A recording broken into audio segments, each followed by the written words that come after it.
porque senão ele não vai ter isenção necessária para controlar. Por isso é que as funções têm que ser segregadas. Aqueles servidores que fazem parte do controle interno não podem fazer parte da gestão. Eles vão analisar essa gestão sob outro ponto de vista, sob outra ótica.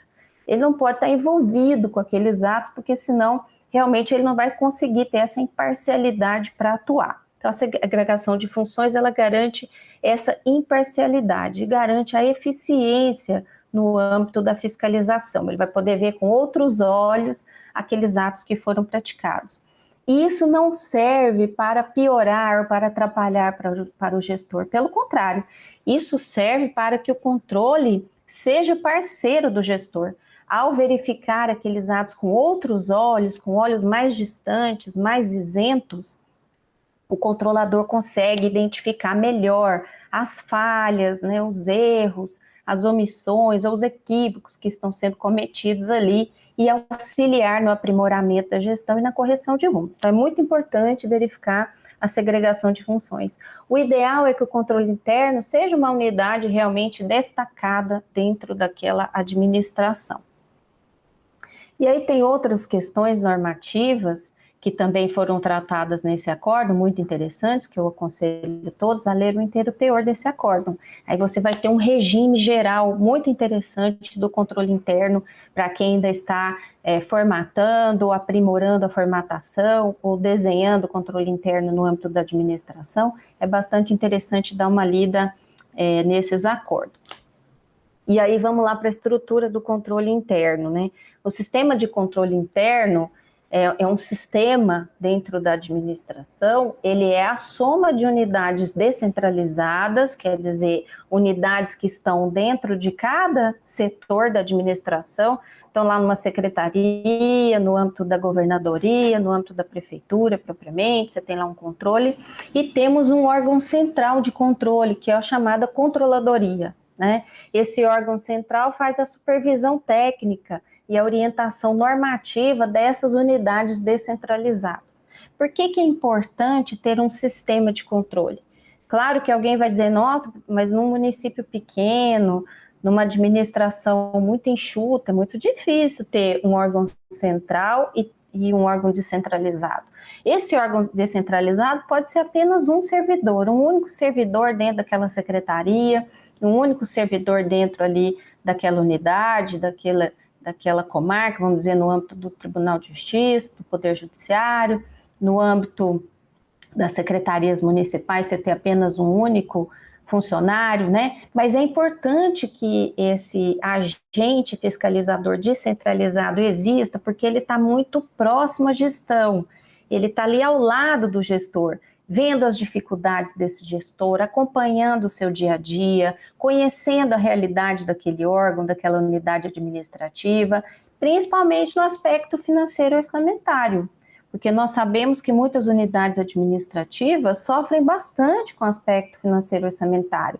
Falta de repasse, atraso no repasse dos recursos, todas essas circunstâncias levam o gestor a tomar determinadas atitudes que o controlador descentralizado, quer dizer, aquela pessoa que está ao lado dele, vai acompanhar, vai entender. E hoje, pela Lei de Introdução às Normas do Direito Brasileiro, a LINDB, né, nós vamos falar bem rapidamente aqui no slide, ela exige mesmo que o órgão controlador tenha noção da circunstância a qual o gestor viveu, a qual o gestor decidiu. Então, hoje a gente fala mais, né, no gestor circunstancial, no homem circunstancial, do que no homem médio. No âmbito do órgão central, que está mais distante, se o controle interno fosse executado só pelo órgão central, ele estaria muito distante do gestor. Ele não conheceria todas essas circunstâncias. Nós teríamos aí um pequeno gap na comunicação. E esse gap de comunicação, essa falha, né, esse ruído na comunicação, tendo em vista a distância que o controle interno estaria do gestor, geraria uma série de problemas. Então, entende-se que um bom sistema de controle interno é exatamente a existência desse controlador lá descentralizado, desse fiscalizador, desse controle interno lá ao lado do gestor e, ao mesmo tempo, um órgão central para fazer a supervisão técnica de todo esse trabalho descentralizado que está acontecendo e também fazer orientação normativa. Os órgãos de controle central, que são as chamadas controladorias, eles expedem normas voltadas ao controle interno para uniformizar a atuação dos agentes descentralizados, para uniformizar os entendimentos relativos à fiscalização financeira e orçamentária que o gestor deve seguir. Tá? E no âmbito do controle interno central, que é no âmbito da controladoria também, nós temos ali hoje a execução dos planos de compliance, né? Vocês já devem estar vendo por aí esses programas de integridade que hoje todos os governantes, toda a gestão deve ter, deve seguir, deve cumprir, né? Para o bem da sua eficiência, da eficácia, da sua imparcialidade, da ética. Então, são os órgãos central de controle interno, as controladorias, que tratam da questão do compliance para todos os demais órgãos de controle interno descentralizados seguirem. Então, as funções são bem distintas, bem diferentes da controladoria e do controle interno descentralizado. Um próximo à gestão, um lá ao lado do gestor, como um parceiro, corrigindo os rumos, atuando, identificando falhas, né? Se esse gestor não corrige os rumos, não atende a essas questões que estão sendo postas a ele na sua gestão, aí sim, esse órgão descentralizado pode enviar para a controladoria central, né? Para o órgão central de controladoria para tomar determinadas atitudes, determinadas providências. Mas de modo geral. Sim.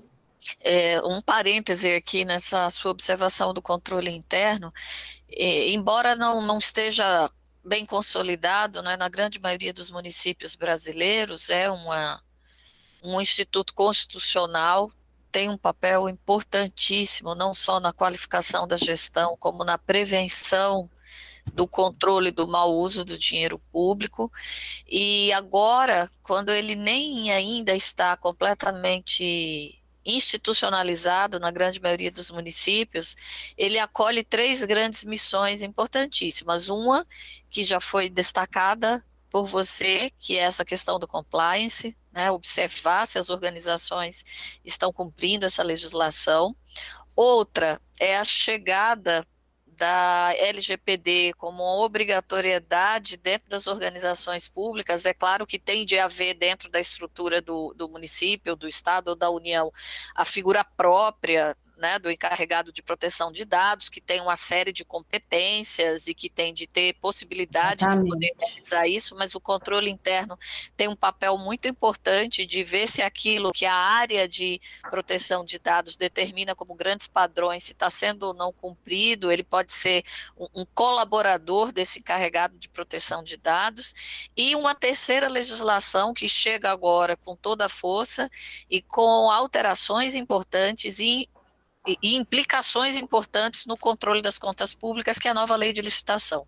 Eu ia falar disso. Que algum tempo vai ficar com a vigência ainda da lei antiga, a lei nova, né? Como é que isso vai funcionar dentro da estrutura dos órgãos? Então, essa estrutura do controle interno é absolutamente necessária para dar segurança ao prefeito, ao governador e ao presidente da República de que essas legislações estão sendo cumpridas adequadamente, né? E por isso deve ser priorizada, valorizada, institucionalizada, para que ele possa trabalhar de forma efetiva. É uma observação só nesse contexto que você está falando. Não, observação excelente. Inclusive, eu ia falar agora também da LGPD e da Lei de Licitações, porque, na verdade, o que a gente está verificando nos estados, que eu posso dizer assim, mais nos estados, é que isso está iniciando na controladoria, no órgão central da controladoria, né? Eles é que estão promovendo eventos de capacitação, estudando a lei, até para fazer uma normativa interna no âmbito da administração, para poder o agente que for cuidar disso, né? Porque ainda nós estamos assim no início desse desenho, dessa formatação, mas é no âmbito das controladorias que isso está acontecendo. E a nova lei de licitações, agora, muito fresquinha, muito recente, ela traz as linhas de defesa, né, da administração, as linhas de defesa relacionadas a licitações e contratos, e a controladoria tem um papel fundamental. Particularmente, Ana Carla, eu acho até que o controle externo não faz parte das linhas de defesa, né? Embora a lei tenha incluído os tribunais de contas, o controle externo, nas linhas de defesa da legalidade, né, da economicidade, das licitações e contratos, eu acredito que o controle externo não faça parte. Então, a função é do controle interno mesmo. E eu acho que o prefeito, a prefeitura que não formatou ainda o seu controle interno, está perdendo uma grande oportunidade de melhorar, de tornar mais eficaz a sua gestão. Como eu disse lá no começo, essa autoproteção, ela é super importante. E nesse caso específico da lei de licitações, o controle interno vai funcionar muito como autoproteção, né? Eu acho que você colocou muito bem essa questão, é preciso que eles invistam um pouco mais nas controladorias. É claro que o município é muito pequeno, a controladoria vai ser muito pequena também, mas não é motivo para ela não existir. A menor administração existente no Brasil deveria ter pelo menos um órgão de controle interno com poucos servidores, para que utilizasse essas ferramentas, esses mecanismos no auxílio da administração. Essa cultura de achar que o controle interno ele vem para atrapalhar, eu acho que nós já passamos dessa fase, né? O controle interno hoje, ele promove, induz muito a eficiência da gestão, não tem a menor dúvida. E essas legislações complicadas que você citou aí, né, que nós todos temos que estudar e os gestores também têm que observar e estudar, eles não conseguirão levar a efeito todas as obrigações ali existentes se o controle interno não colaborar. Eu acho muito difícil cumprir toda essa legislação sem o auxílio do controle interno, especialmente da controladoria, mesmo que seja uma controladoria bem pequenininha, né? Um sistema de controle interno bem enxuto. E aí, encerrando o controle interno, a gente passa para o controle externo, que nós temos pela frente aí, nós até dissemos aqui, eu e a Ana Carla no início da nossa conversa, um universo todo relacionado ao controle externo. E vamos focar especificamente aos tribunais de contas.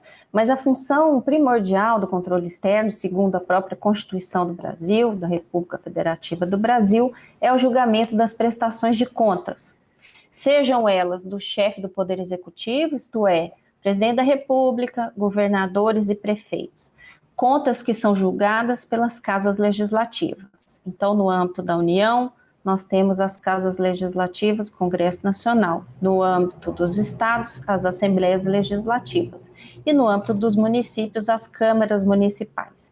Isso quer dizer que são os próprios representantes do povo que julgam as contas do governante. Então, é o próprio povo que julga as contas do prefeito. É o próprio povo que julga as contas do governador. É o próprio povo, através de seus representantes, que julga as contas do presidente da República. Esse julgamento das contas é um julgamento mais político. É claro que ele está embasado num parecer técnico emitido pelos tribunais de contas, mas é um julgamento relacionado àquela visão, vamos dizer assim, mais política da gestão. Mas temos também o julgamento das contas de gestores, de administradores, secretários e ministros de Estado, presidentes de tribunais, procuradores gerais, né, defensores públicos gerais, presidente do Tribunal de Contas. Essas contas são julgadas de forma autônoma pelos tribunais de contas, de uma forma independente e definitiva. Como eu disse há um tempo aí atrás, aqui na aula, o Poder Judiciário não pode se intrometer ou tratar da questão de mérito das contas dos gestores. Segundo a Constituição, essas contas e a jurisprudência do Supremo Tribunal Federal acompanha o entendimento constitucional, né, interpreta esse entendimento constitucional. Dessa maneira, as contas dos gestores são julgadas em caráter definitivo pelos tribunais de contas. Isso quer dizer que o mérito dessas contas não pode ser alterado no âmbito do judiciário.